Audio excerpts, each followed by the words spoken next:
Look around you right now. Your phone, your sneakers, that water bottle on your desk. None of those things magically appeared in front of you.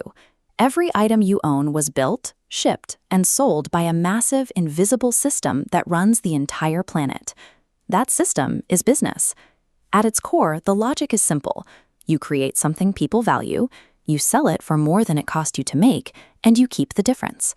This entire machine runs on one foundational blueprint.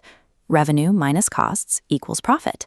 That difference, profit, is the only fuel that keeps the machine alive.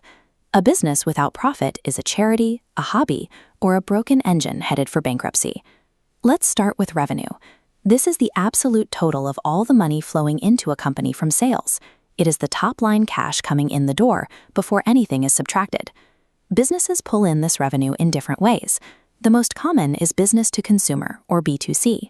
This is when the machine sells directly to you, like when you buy a coffee or a movie ticket. But there is another side of the machine called business to business, or B2B. Here, companies sell exclusively to other companies. When a manufacturer sells a fleet of jets to an airline, they are signing contracts worth millions that the average consumer never sees. Other models include subscriptions, where the machine collects recurring monthly fees, and marketplaces, which connect buyers and sellers to take a percentage cut of every transaction. But revenue is just the raw material. The size of the flow doesn't matter if the machine has too many leaks. Those leaks are costs. They are the inevitable exhaust that kills most businesses if they aren't managed. The first leak is the cost of goods sold, or COGS. These are the direct expenses required to physically build the product, like the raw fabric and factory labor for a t-shirt. The second is operating expenses, or Opex.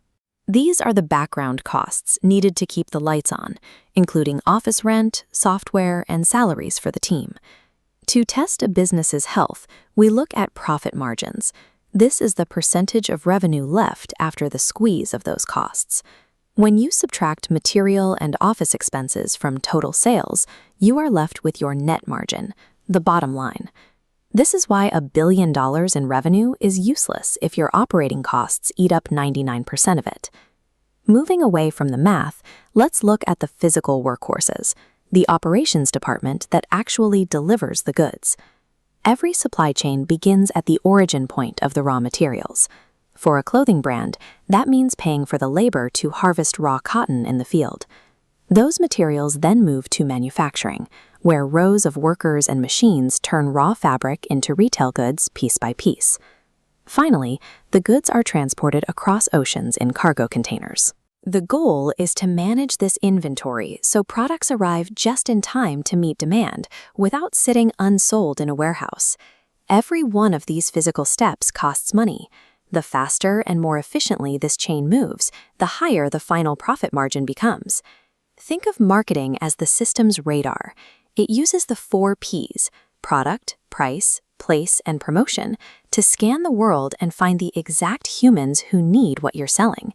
This requires paying for prime real estate, like this blank billboard, to capture their attention.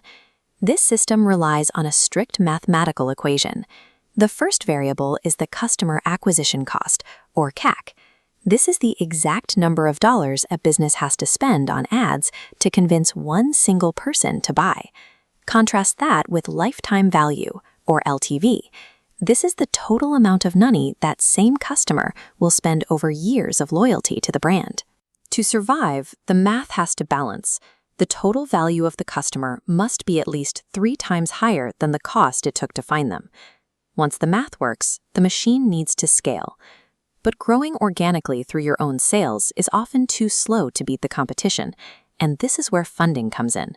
Investors, like venture capitalists, inject massive amounts of cash to force rapid global expansion in exchange for owning a piece of the company.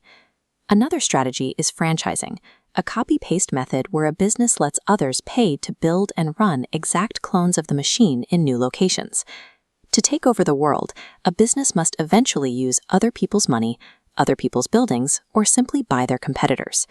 We can see this in the world's 2 biggest machines, Apple and Amazon. They play the same game with entirely different rules. Apple runs a B2C premium model.